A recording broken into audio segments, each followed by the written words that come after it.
Today on DNVR Buffs Live, Coach Prime is making a massive change to the way Colorado does fall camp, why it's a great idea, and much more right now.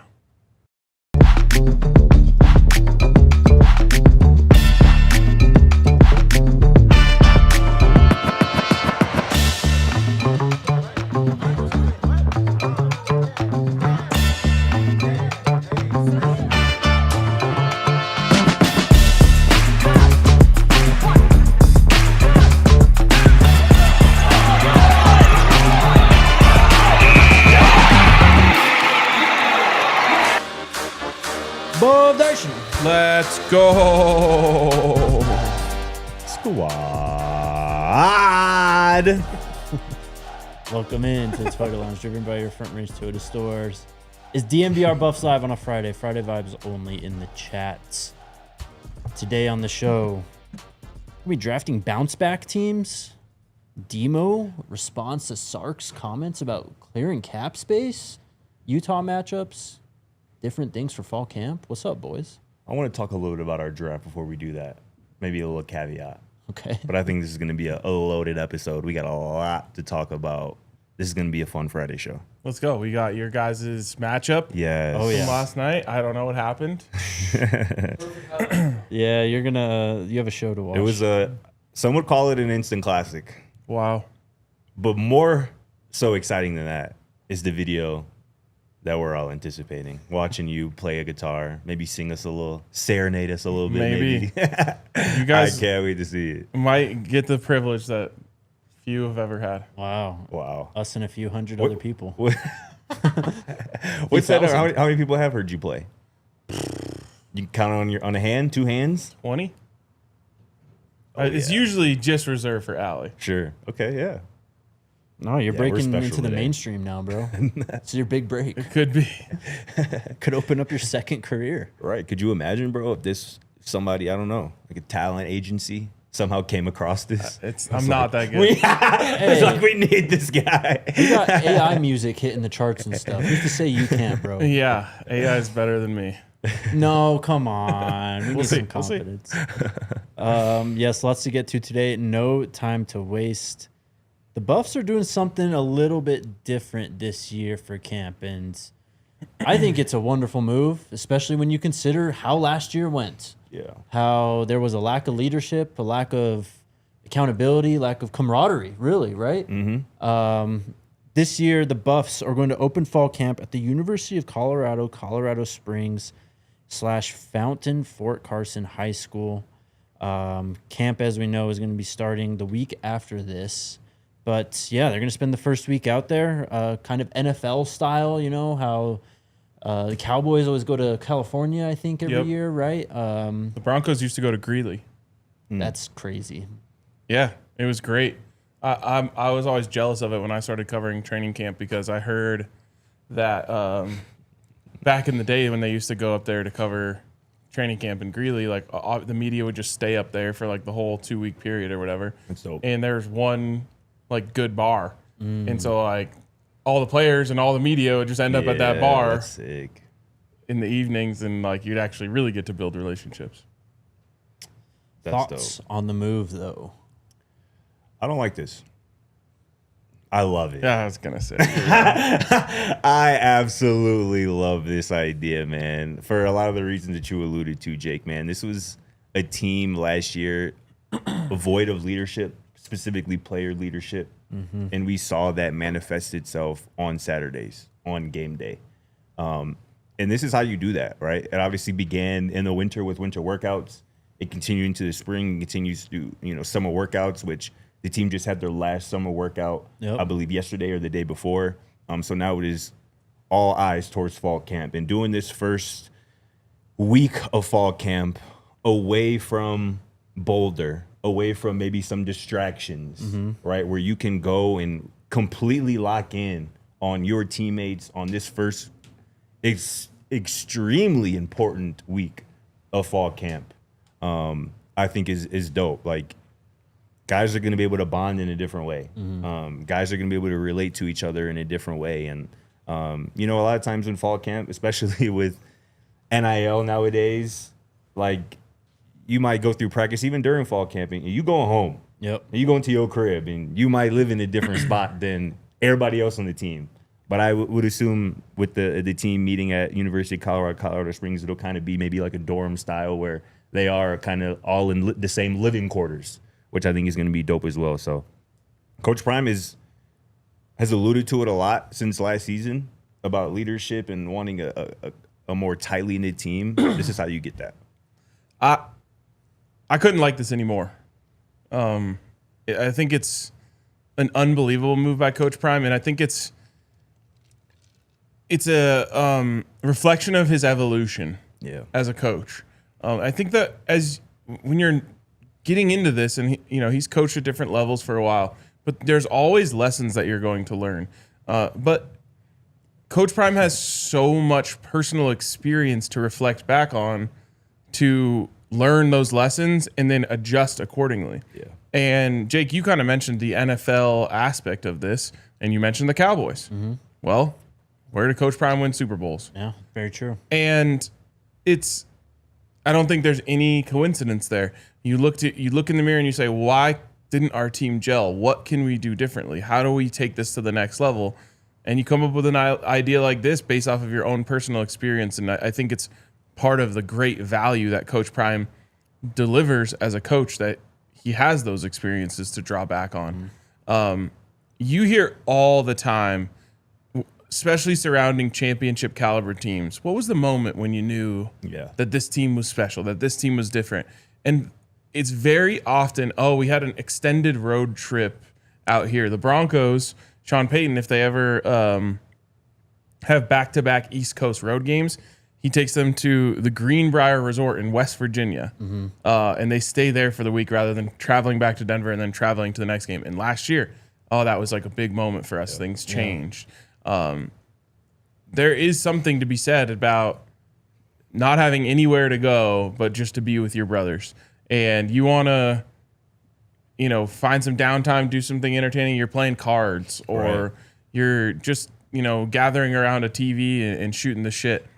It's so different, like you mentioned, and especially in the NIL era where no one's going to the dorms. You're right. Yeah. Not even the freshmen are going to the dorms. Exactly. Right. And no, it's not like they're going to the Hill.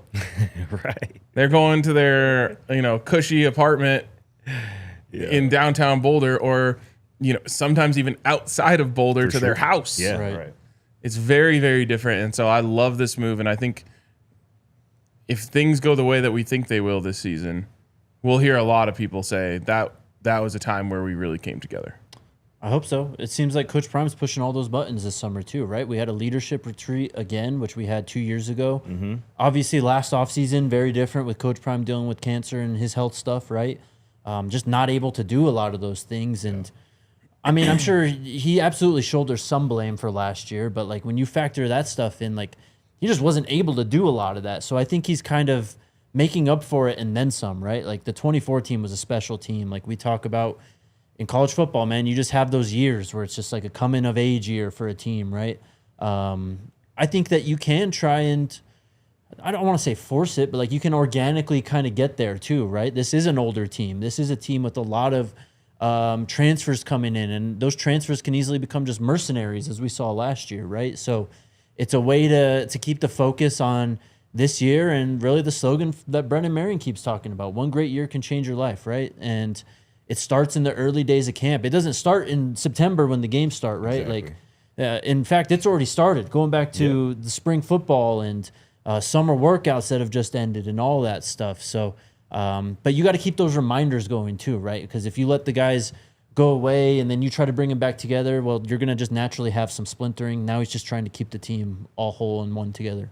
I'd love to hear what people who don't like this are saying about it. Have you guys seen any takes? I saw somebody call it a gimmick. Yeah, I've gimmick definitely move. seen some stuff.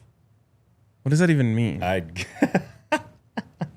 It's such a reach. I don't know. That is such a reach. And I mean, also too, we're talking about how in today's landscape it's different with NIL money. These players having money and different things afforded to them.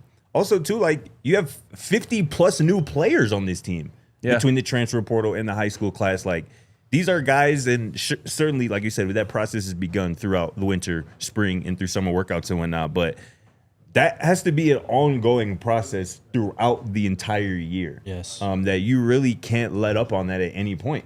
In terms of making sure that everybody knows that we aren't going to do anything that we want to accomplish if we don't do it as a team, if we aren't close as a team, if we aren't tight knit, those type of things. So I love it. Yeah, like I said, I have seen some people try to say some things about it, but I think those people were just going to have a problem with whatever was going to go on. I saw someone in the comments mention something that someone said negatively, so I went and found it.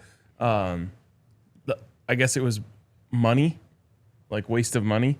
Bro, why are you pocket watching university, dog? Yeah. Who cares? It's not your money. And how expensive can it be to rent some dorms at Colorado Springs and the field at Fountain Fort Carson? Michigan's taken a team trip across the ocean to Europe and stuff before. Like, what are we talking? This is college football. Like, Totally. Speaking of, once every 4 years, I believe it is, the basketball teams are allowed to take a Euro trip. Yeah. And again, it feels like every year Tad Boyle gets to do that. The team's Right. a little bit better. yeah. An added benefit of this, I would say, is it breaks up camp. Sure. Scotty, you can attest to this. Dion, you can attest to this. 3 straight weeks of running into the same people on the same field, Tough. doing the same drills. Yeah. It just starts to get monotonous. Definitely. And so switching it up and having a different venue to be at will make it feel like that's a part, and you're going to start it and finish it. Yeah. And then you're going to start a whole new thing when you get back to Boulder. Yeah, I mean, new scenery just always kind of feels good, right? It's going to feel different and be exciting that they're going to be at a new place that first week of camp. And then it's going to feel a bit different and maybe new when they get back to Boulder for the second week of camp. And that following week of camp, it's going to be exciting because game day is almost here. Exactly. So I do think that is a really good point of kind of breaking it up because, yeah, camp, as like I said, Dion can certainly attest to, I can as well. Like, that is the slog of the football calendar. Like, that can get brutal. So making that as different as possible, I think, is the best case scenario. I mean, once like NFL veterans get enough cachet to say whatever they want, they'll happily tell you how much they hate training camp. Oh, God. Totally. Look at the older quarterbacks and what they do, the lengths they go to avoid joining a team just to go to camp for, I don't know, maybe avoid a couple days. You know what I mean? Totally. That boy Rogers was doing anything Exactly. to avoid showing up. Exactly. Ayahuasca. For doing anything. Dark literally. retreat. Yeah, all that stuff. Crazy. Anything else on the first week of camp going to the Springs? We'll be down there for a little bit. They're going to have media down there. So, yeah, we'll figure all that out. Should be fun. Should be really cool. I think it's an awesome move, and I'm glad that Coach Prime got the organizational support to be able to do something like this. Totally. A couple people are talking about Remember the Titans in the chat. That was what came out first thought, too, of how they obviously went away to camp. Yep. And ASU does this every year. really? I think they go to a place where it's cooler. Makes total sense. Yeah. Yeah, I don't know. It's called Weirdos. Camp something. Weirdos out there, man. All right. With that being said, we are going to transition and talk about the Utah Utes, the next team up in our matchup series. A team in transition, very much so, right? New head coach, lots of new players. I have What's one up? more take. Go ahead. You got 30 seconds. Colorado Springs actually sits at a higher elevation than Boulder. Wow. So obviously this is where Olympic athletes go to train. It's in Colorado Springs.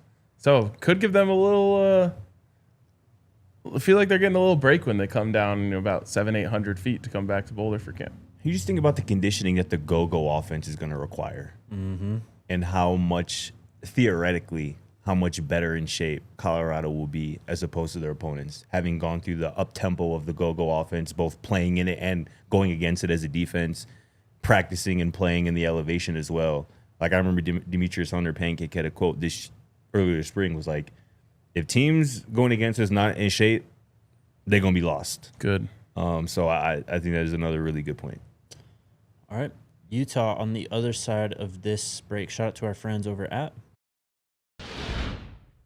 Toyota, the official vehicle of DNVR. You know, it's that time of year where you got to cram in your end of summer road trips, all your last-minute trips before fall is on its way, and we get busy with football season, school starts, all that stuff, right? That. So when that happens, make sure you do it in a Toyota. If you're coming to Denver and Boulder this season, we would highly recommend being in a Toyota. It just allows you to see everything the beautiful state of Colorado has to offer. You can go up in the trails and haul the weight of the world with you in their trucks, including the all-new 2026 Tacoma and the return of the iconic 2026 Land Cruiser. You can also get in a 4Runner. They got 17 models with available all-wheel drive, or maybe you're just doing some city driving. Toyota offers more low and zero emission vehicles combined than any other automaker. Visit your Front Range Toyota stores at a location near you. AutoNation Toyota, Arapahoe and Centennial, Corwin Toyota and Boulder, Groove Toyota and Littleton, Mountain States Toyota in Denver, Stevenson Toyota East in Aurora, and Stevenson Toyota West in Lakewood. Toyota is a proud partner of CU Athletics and is the official vehicle of DNVR. Let's go places. And shout out to the squad, our good friends over at Bet365, who are always looking out for you and us, man. Baseball is back. We are in the thick of baseball season, man. Y'all know I like to dabble in some baseball gambling. It was a light slate last night, only 5 MLB games, but we got a full slate tonight. I got to bet in a little 7-legger. Obviously, it's going to hit. 7-legger. Obviously, it's going to hit. But shout out to our friends over at Bet365, man. It's the perfect time to get in on the action with our friends. Proud partner of the Colorado Rockies, Bet365, especially now, because new users can get $200 in bonus bets as a part of Bet365's Bet $10, get $200 promo. Here's how it works. All you got to do is sign up, make your first $10 bet, and they'll throw you $200 in bonus bets, win or lose. That's a lot of betting you can get done with that promotion right there. So there's never been a better time to get on this season with Bet365, where winning is everything. Download the app and use that code right there on your screen, DNVR365, to sign up today. If you got a gambling problem, call or text 1-800-GAMBLER. 21 plus only. Must be physically located in Colorado. Terms and conditions apply. All right. We're good on camp? Yes. All right. Lots to get to today. Let's get to Utah. Again, a team in transition. Not much transfer portal activity, but what activity there was pretty significant.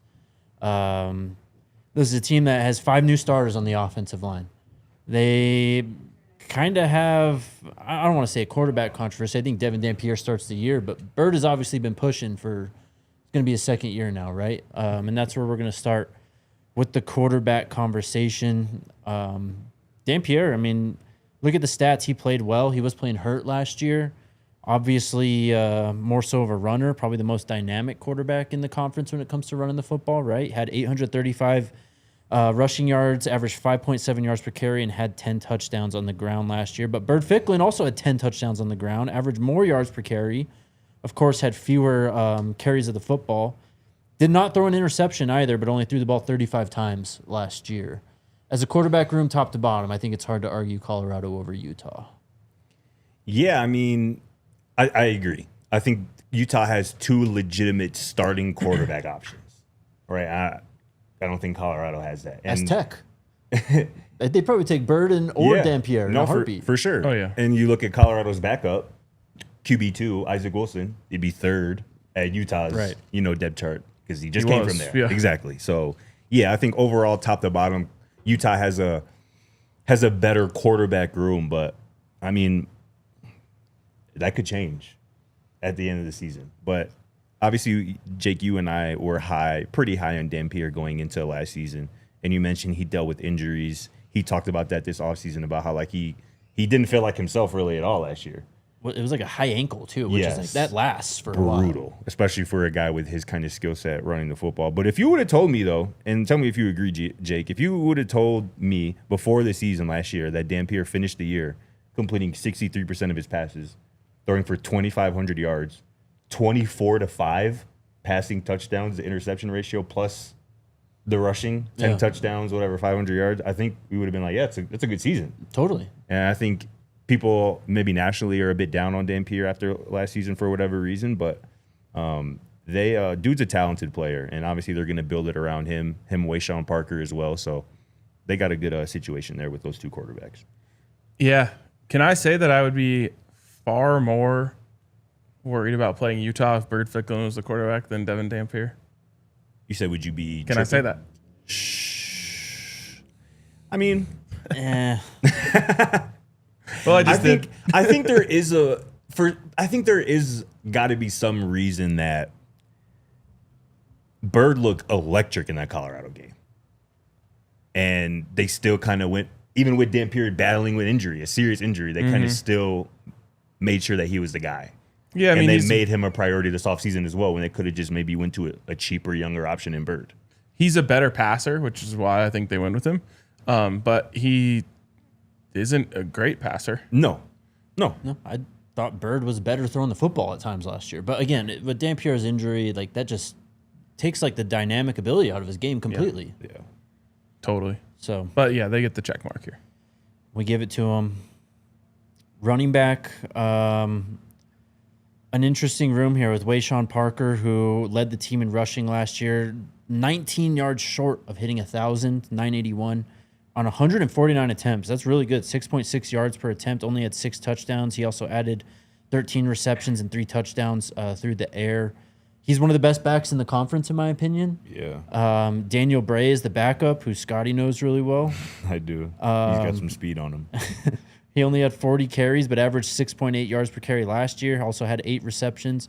It's a good running back room. I think it's more proven than Colorado's, too. I mean, yeah, you look at the top 20 rushers in the Big 12 last season. Wayshawn Parker had the highest yards per carry. Yeah. At 6.6. Almost cracked 1,000 yards on less than 150 carries. Crazy. So obviously the offensive line we expect to take a step back. So that could hurt his production, but this is going to be an offense that runs through the quarterbacks. And like I mentioned, Wayshawn Parker at running back. So how many carries did he have? 149. So he needed like 155 and he would have got there. Less than that. 152. 153. Yeah, exactly. Could have used 3 carries on For sure. Which is pretty wild. So, yeah, he's a good player. And obviously they really prioritized him this offseason by making sure he returned to Salt Lake City. And we just keep coming back to the same thing with the Colorado running back room. It's just there's so much unknown where anyone who kind of has a solidified guy, right, we're going to go with. But I say this about quarterback and running back. It would not surprise me if by the time we got to that game, we flipped our opinions. 100%. Receiver is next. This is probably the strength of their transfer portal class. They bring in 2 4-star transfers, a guy we've talked about before, and Braden Pagan, coming in from Utah State, was really productive there. Utah State's OC is actually Utah's OC now. So it's probably why he's there. Okay, yeah. Just goes down the road to Salt Lake City. Pagan was a 4-star transfer. They also bring in Kyrie Scholes from San Jose State. So Danny Scudero's teammates. Do you have his production from last year on hand? Kyrie Scholes last year at San Jose State alongside Danny Scudero. 768 receiving yards, 2 touchdowns on 59 catches. Solid. So pretty solid, yeah. Pagan last year at Utah State, 926, 5 touchdowns. I already thought Pagan was going to be wide receiver 1, but learning that Utah State's OC is now Utah's OC as well, I assume that he's going to continue to feature Braden Pagan in the passing game. So they got two solid guys, but certainly not measuring up to what Colorado is bringing to the table from a receiver perspective. Like, where would Braden Pagan and Kyrie Scholes be on Colorado's wide receiver depth chart? I don't know if they break into the top 5 or 6, honestly. Neither do I. They bring in Ricky Johnson from Mississippi State as well, 6'2", 185-pound wide receiver. Ricky. He's a 3-star transfer. Pagan, an interesting name for someone in Utah. What's that? Sorry? Pagan is an interesting name for someone playing in Utah. Yeah. Definitely. Yeah. Returners, I don't really think they have many, honestly. They got a couple guys who... we can stop. It's the Buffs. That's true, actually. Yeah, it's Colorado. It's not even close. No, for real. Offensive line is next. This is interesting. Or tight end. We'll go with tight end first. So, 2 players. Noah Benet, who is a returner, I believe. And then Hunter Andrews, who I talked to you guys about Hunter Andrews earlier. That's your guy. He's a dynamic player. He had an injury 4 games in. That's why he didn't finish the season. Like, I'm telling you, this guy's a little bit different than, Utah's had a history of good tight ends recently. This guy's a little bit different than the other players they've had. I mean, he's truly a jack of all trades for them. Again, he'll take some handoffs. He'll carry the football. Yeah. A tough player, and he looked good while doing it. He averaged 8.7 yards per carry on his 13 carries last year. Again, only played 4 games, but I remember watching Utah early in the year, and I remember the name. So I was like, this guy's someone we have to watch out for.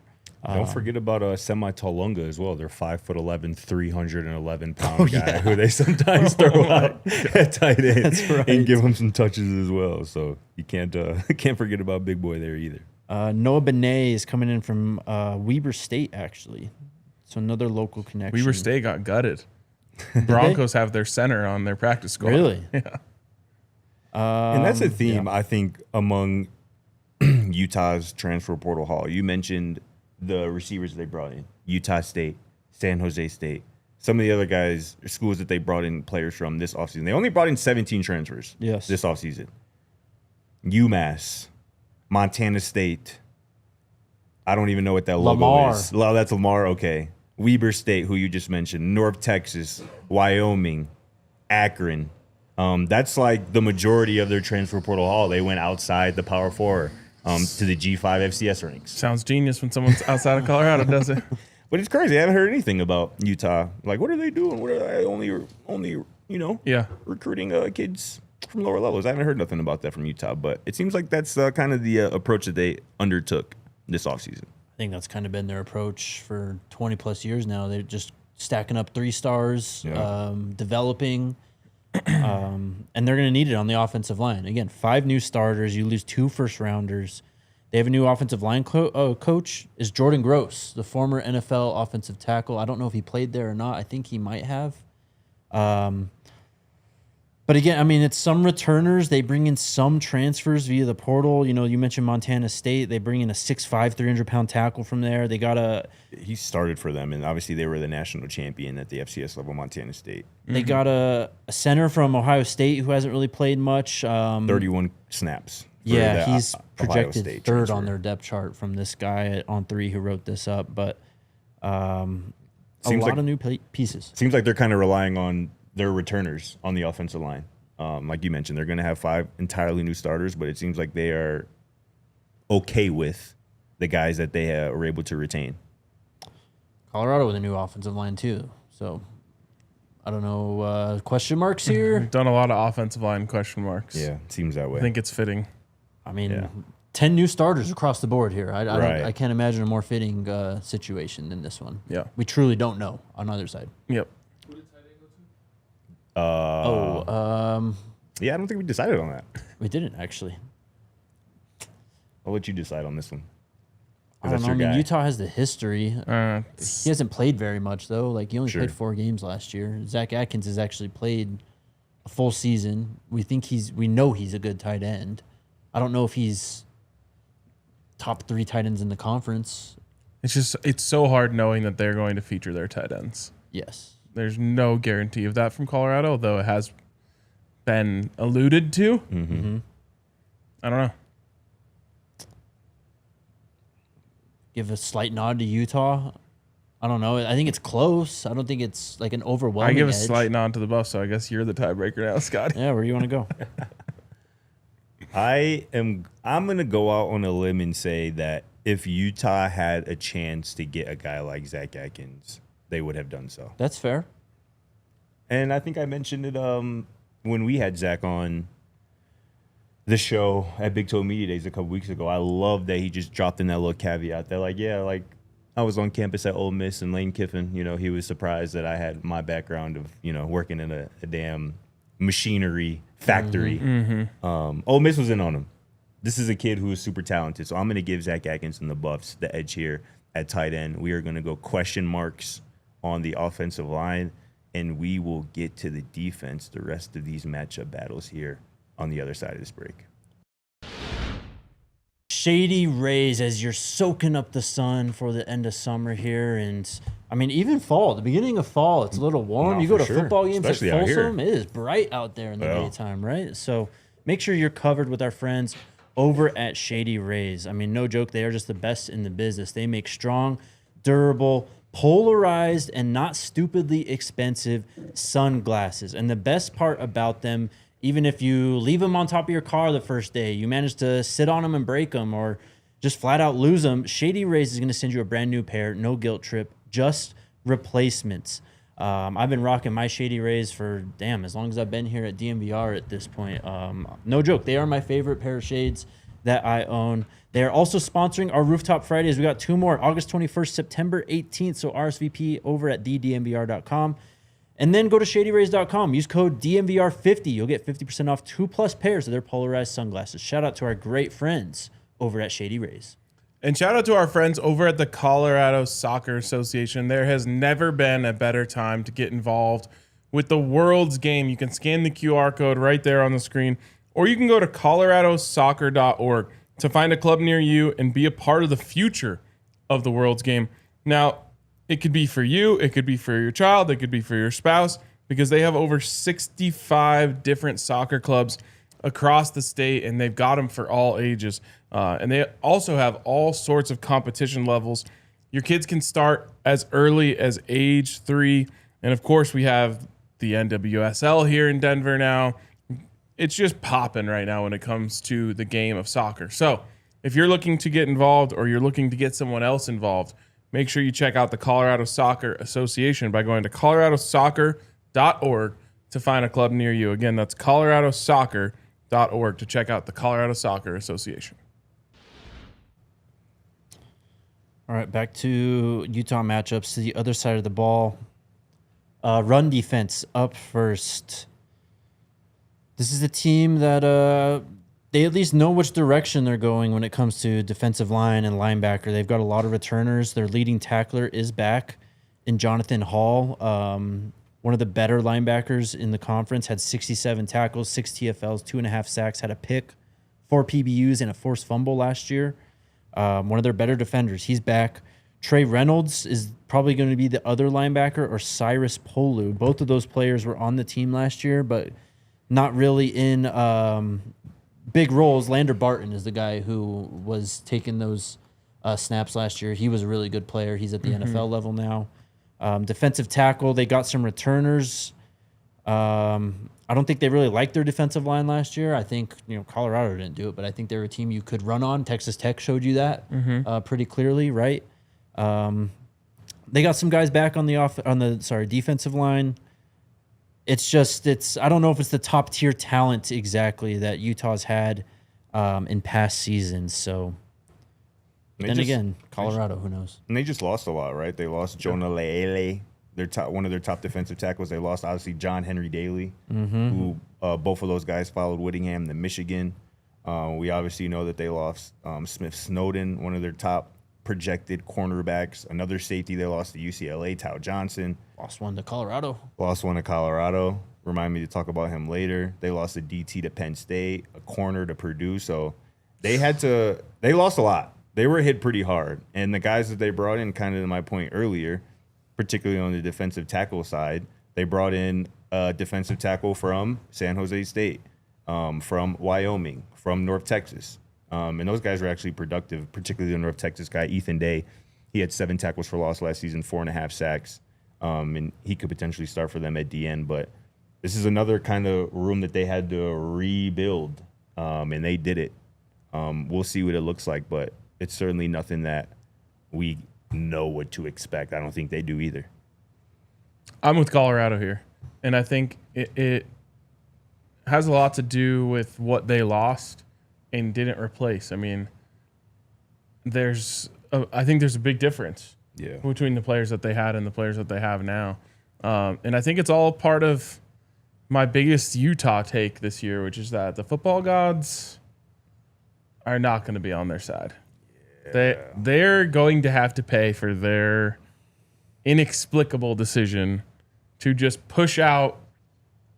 It's like they had a wife who loved them so much, and it was just nothing but great to them. Just and adored then them. They just saw some young hot thing walk in and threw it all away. He was their greatest coach in history. I know. You don't get rewarded for that. The grass is not always greener. Pass rush is next, right? Who we giving the edge there? Colorado for Rundy? I'd feel better if Ezra had some certainty. I would give it to Colorado comfortably then. I think you just have more experience at that point. I'll give it a slight edge to I Colorado. was thinking of Ezra when I said that, so it's fair. Yeah, I like it. Slight edge to Colorado there. Pass rush is look, Colorado's a bit of an unknown there. Utah was third in the conference in sacks with 34. However, they're only returning 5.5 sacks this season from last year. They bring in Ethan Day from North Texas. He had a career year, which was 4.5 sacks. But this is very much a group that you're kind of projecting on and just hoping that, Ethan Day, that transfer from North Texas, is able to, bring you some added production. But I think one thing I've learned just from watching Colorado kind of do this too, like you just got to get a guy who's done it before, right? Like you got to go get a BJ Green to get sack production, right? Like you got to go get a Sam Okunlola, a Deion Hayes type of player to get that type of production. Like it's so hard to just say, well, is this 3-star guy gonna, all of a sudden explode for 10+ sacks? It's like, I don't think that happens very often, you know? And while Colorado has some players like that, I think Utah's betting more on those guys to step up than Colorado, right? Am I wrong? No, I think you're right. I think you're right. And honestly, this is another, Lord Jesus. Oh, That was weird. This is another, I think, position group or matchup battle that really could go either way, could be question marks because there is so much uncertainty on both sides, right? We don't really know what to expect. And I think kind of the approaches here on both teams were similar. Yeah. I think kind of to your point, like obviously we know Colorado is going after some of these lower level guys and hoping that they make a jump. I think Utah is doing the same thing as well. So I don't know. I really don't. We'll see. Question marks? Sure. I think so. Yeah, I mean, Utah's got to replace so much production, and Colorado doesn't even really have production to replace. They're just trying to kind of restart production, Yeah, honestly. exactly. Yeah, that's true. To coverage we go. I think that just starting off, Colorado has more talent overall, but I do think this is pretty close. They obviously lose Smith Snowden. They lose Blake Cotton, their other corner as well. But their safeties are back. Jackson Benet was their third leading tackler. He was third in passes defense last year. I think Rabbit Evans is the other safety. I don't think he's played too much from what I can tell. Rabbit. But yeah, they feel, at least the On3 Utah guys feel like they have a versatile safety group that can blitz, that can cover, that can tackle. Cornerbacks, I just don't think they're up to snuff, even though they have some returning talent there. So, I don't know. I think I take Boo, Cree, Nate, and Rando, and then whoever at the nickel, honestly. I mean, they lost the safety to UCLA. They lost a corner to Purdue. They lost a corner to Colorado. I don't know if there are too many Big 12 secondaries that I'm taking over those names that you just mentioned. Yeah, maybe if Smith Snowden was back, I'd consider. Exactly right. Yeah. I think, honestly, Colorado, maybe like receiver, is going to get the edge in a lot of these matchup battles at pass coverage secondary. Yep. Utah is vulnerable this year. You kind of mentioned it, and we've talked about it this whole way. There's a lot of turnover. They might have upset the football gods, and it's just a completely new regime. Like, there's just so much like swirling around there. Yeah. It's weird for Utah to be a skill position dependent roster. Yeah, with wide receivers. It's like the opposite of what we know of Utah. Yeah. Right. And that crystallized to me, and I mentioned it on the show, it crystallized to me when I filled out my preseason All Big 12 team. And Utah was one of 3 teams that I didn't have a representative for. Like, their lack of high-end talent is honestly a bit striking. Yeah, it's shocking. Yeah. It is. And again, obviously, high-end talent isn't everything. Doesn't mean you're going to be good or bad if you're devoid of it. But for a school like Utah, it's a bit surprising. Who is their best NFL prospect? For this year? Yeah. I just don't have an answer to that. Maybe one of those receivers. Sean Parker? Yes, that would be the answer. That's the answer.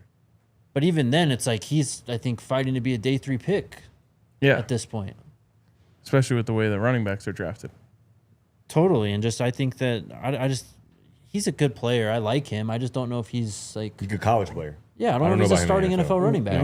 We're normally talking about at least 2, probably 4 trench players for Utah that are NFL players. They just had 2 first-round tackles. Yeah. Bookends. Yeah. That alone is a significant drop off. That sure. it changes fundamentally how you're going to run your offense this year with a new OC. Like Dampier is not, he's not even in the conversation. Yeah. You want to talk about Stokes though? I do want to talk about Stokes. And not to mention, just real quickly finish on that, not to mention losing John Henry Daly, who was the second leading sack goer in the Big 12 last year. He would have been a candidate for Big 12 Defensive Player of the Year this year. He might have won it. Yeah. They might have given him that edge over No, he AJ was Holmes. nasty. Yeah. The only person who had more sacks in the Big 12 last year than John Henry Daly was David Bailey. Exactly. Who was the Defensive Player of the Year. Right. Jason Stokes Jr. is just a name that we haven't talked about enough this offseason. Mm-hmm. And I think that is somebody who people should keep an eye on as a true sleeper as we head into fall camp. With the cornerback position, the secondary and the whole, as a whole, maybe being a bit wide open behind the top, 4 if you include the whole secondary, behind the top 2 if you just include cornerbacks. This was somebody who, if you remember, early January, Utah announced that he was re-signing with Utah. And, right, I feel like you don't typically do the announce the re-signing for just anybody. A true freshman last year, played in every game, primarily on special teams, 6'2", 185 pounds, checks the physical attributes boxes. And Jason Stokes Jr. is a guy, like I said, I don't think we've talked about, gave enough love to this offseason, maybe partly because he hasn't played a ton. He's still a very young guy. But that is something that I would keep an eye on as a potential guy to maybe steal a spot or earn some playing time this fall as we head into fall camp. All right.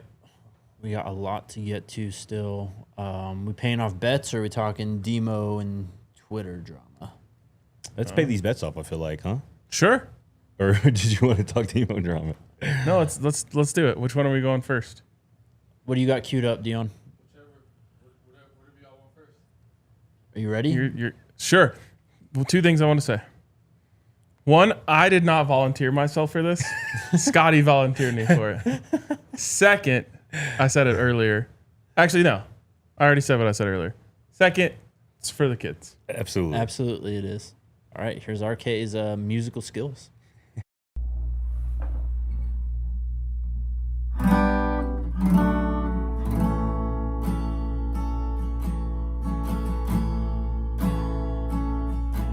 You remind me of a Sunday back home in old Kentucky.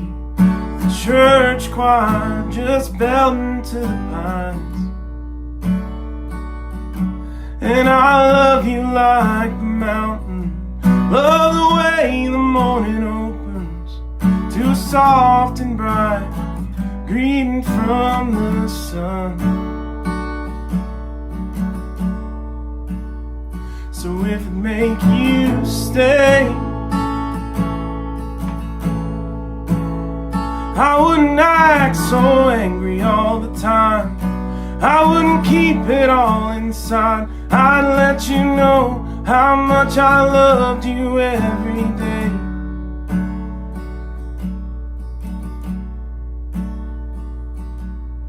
So darling, will you stay right here? Shake this frost off of my bones.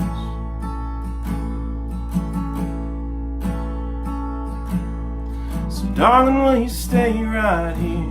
Shake this frost off of my bones.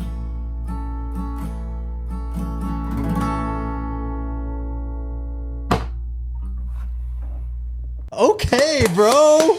Stop playing with my boy. My boy really multi-talented, Let's go, You way too humble for me, folks. Because if I had them skills, I'd just get drunk in public and just bust it out like a party trick. Like, hey, y'all want to see something? I'm for the playoffs. Yeah. That's Thank fire. you. Go Nice. crazy, Thank my you, boy. boys.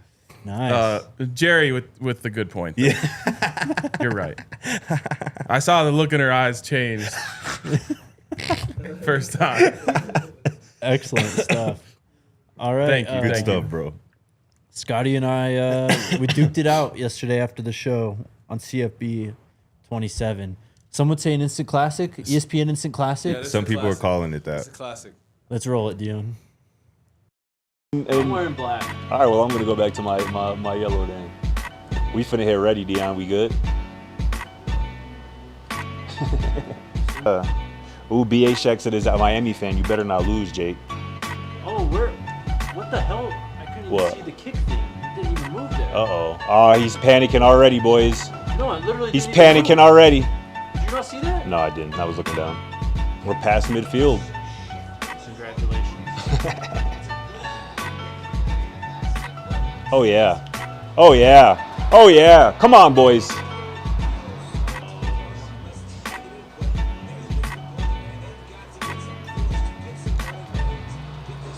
Oh. We're certainly going.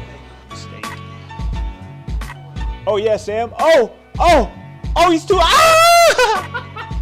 That D-line with that air should not have been that fast.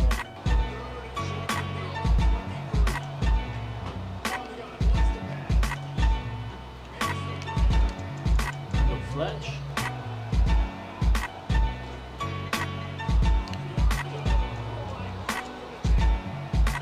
What kind of defense are you running out there? Ooh, wow. Yeah, Mark Fletcher's certainly doing that in the corner of the end zone.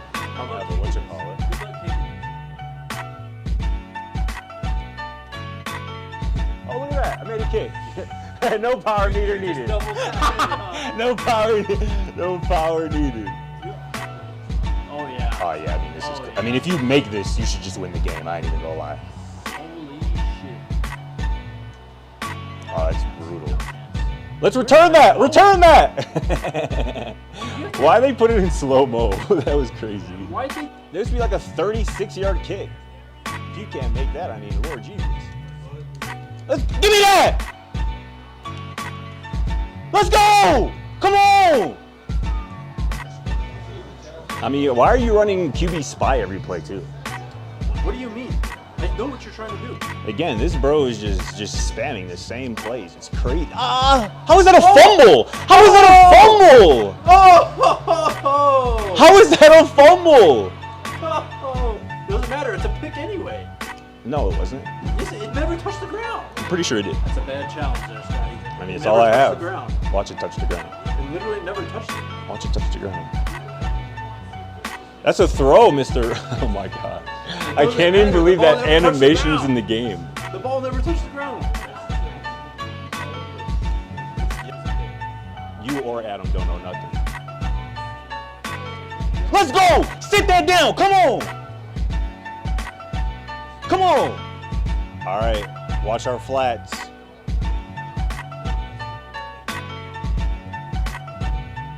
Let's go! Give me that! We set? We set? Let's get set. All right, there we go. Trey! Trey! Trey! Oh, you're lucky he held on to that. Come on! Oh, yeah. Come on! I'm feeling a pick right now. I'm feeling a pick right now. You got me so bent. He caught it. Damn, he burnt his ass. Good call. Who's calling plays like Pat? In chat, he just Nah, realized for what real, happened. bro. Like, He what? just realized what Gang? happened. What is that even? What are we doing? Oh no. Oh my gosh.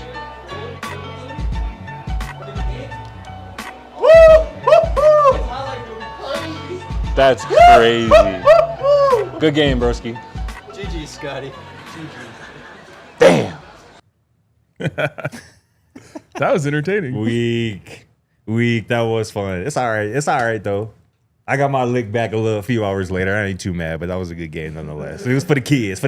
I felt like the left side of your line was kind of a problem. Hey, man, we had a left tackle issue Lane that we are Kiffin going had to address. console him at halftime. He did. Well, I'm surprised you didn't put that in the You're so right. That was good. Also, thanks for hyping me up, chat. Love you guys. We got 1,000 views on that. Maybe we do that again. Yeah. Ain't gonna lie. Y'all want to see more of that? Let us know. We can run it back, no doubt. All right. I might have to come in and like commentate. What's up? I'd be fire. Let's do it, bro. I didn't even think of that yesterday, but while I was watching that, I was like, oh, Sure. All right. I don't know if we're going to get to this draft today, but to Twitter we go for some drama. I think yesterday, that's a strong word for this. Well, You don't think it's much? No. where do we want to start? Do we want to do Demo? Let's do Demo first because that's what you're That's what referring I to, was right? referring That's to. what I thought we were talking Yeah, about. let's do that. So You can pull up that tweet, Dion. yeah, so I don't know if you guys saw this, but it's SEC Media Days, so there's been a lot of stuff going on. DeAndre Moore tweeted this tweet. It's a quote from Steve Sarkisian, who said Texas had to let players go to create, quote, cap space. He said, to make the moves we make, to bring in a Cam Coleman, to bring in a Hollywood Smothers, to bring in a Raleek Brown, to bring in a Mike Musanis at tight end. We had to let DeAndre Moore go. We had to let Parker Livingston go. We had to let Trey Wisner go. We had to let CJ Baxter go. We had to let some pretty good players leave to create cap space to bring those guys in. I think strategically there were some tough decisions to make, but we made them. I think we can all agree that we're probably better around Arch today than we were a year ago at this time. And then Demo quote tweets it with the 3 yawning emojis. That was my reaction. I mean, yeah. I don't think you needed to name people by name. Nah, he did. I think that's kind of a weak move, especially as a man in a leadership position. But I felt like DeAndre Moore was underutilized at Texas. So I think it's a win-win or a win for him to go to a place where I think he's going to have a bigger target share and get to, show his stuff a little bit more. But, I mean, I don't know what they're expecting to get out of a player, any of the players that he named, that would rival 180. What was it? Is that how crazy he went on Georgia? In total between 2 games. Yeah, exactly. I mean, Over 100 in that game, though. Yeah. last year Arch was really rough for like the first half of the season, right? Mm-hmm. Right.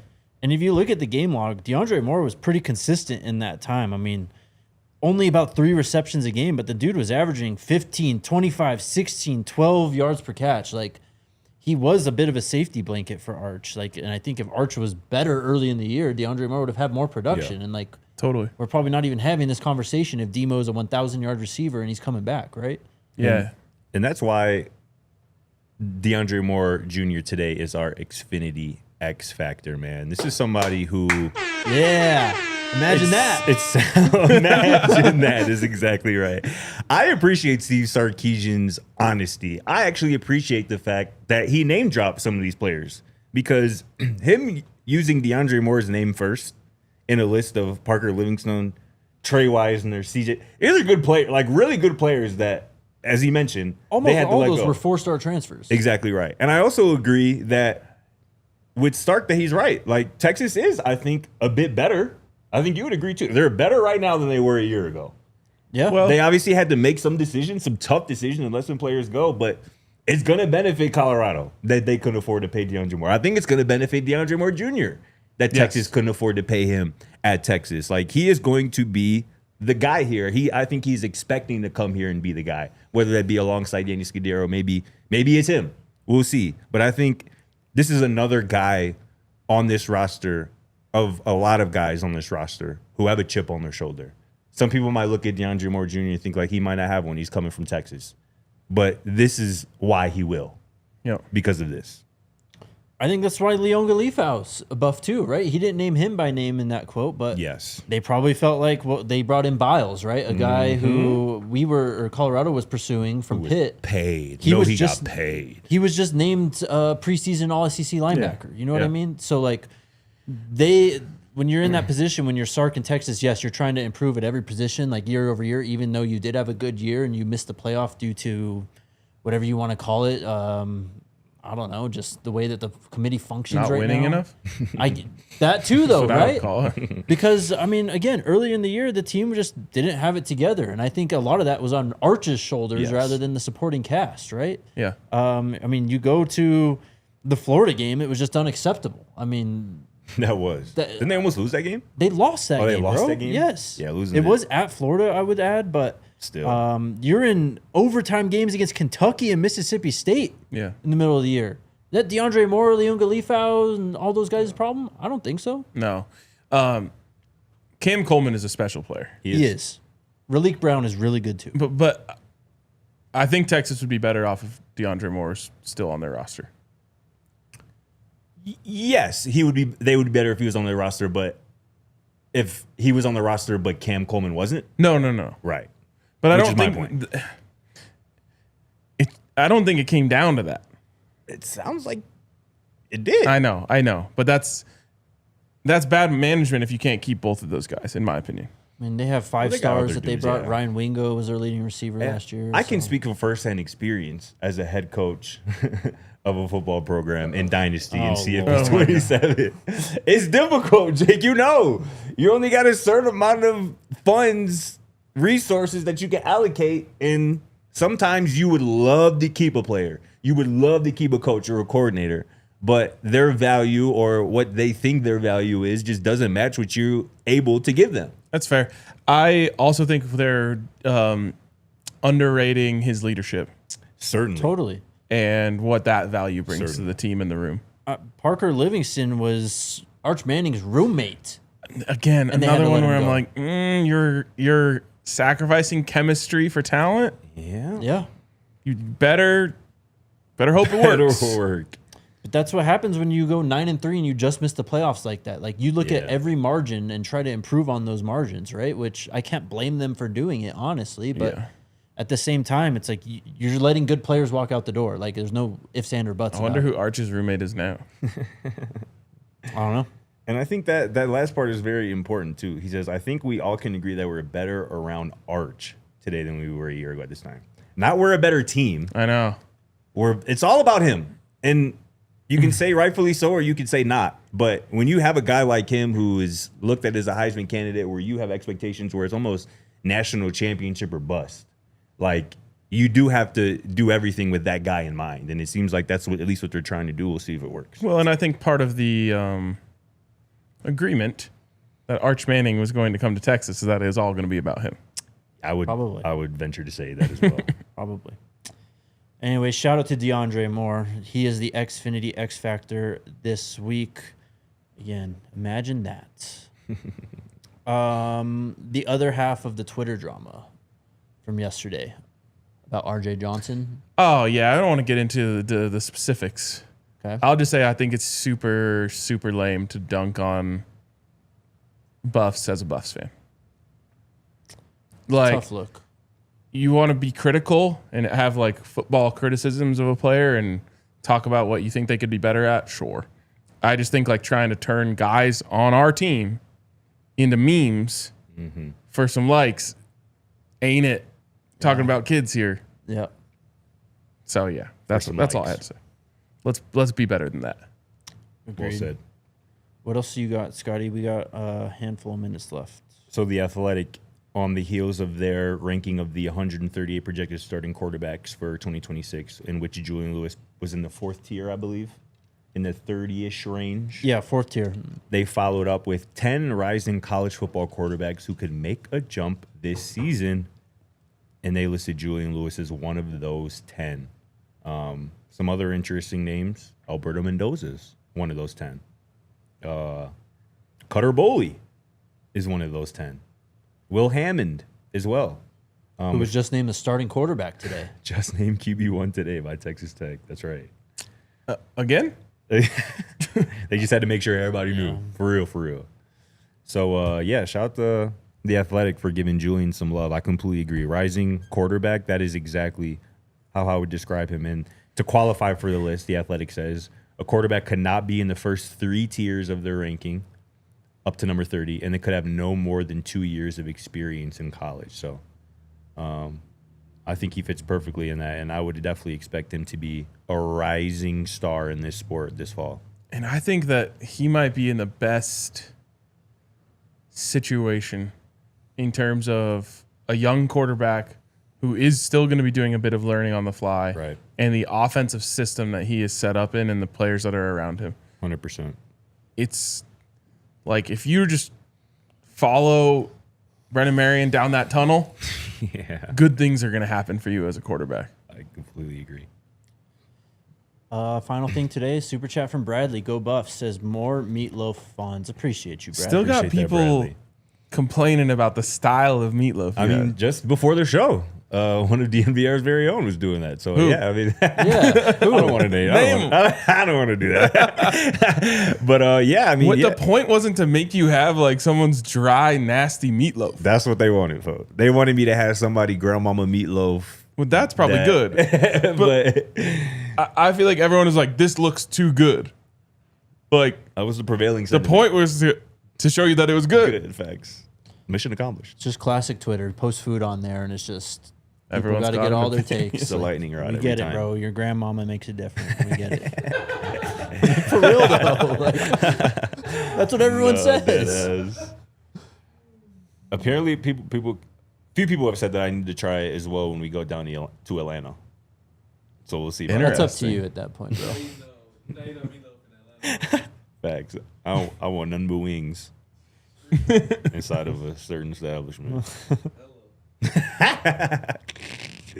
Anything else? That's Good week. it. Very good week. Another week down. Next week is the final week without Colorado football until December. Hopefully longer. Crazy. We'll see. Oh God. See y'all Monday. Let's go Buffs. Let's go Buffs, baby. Go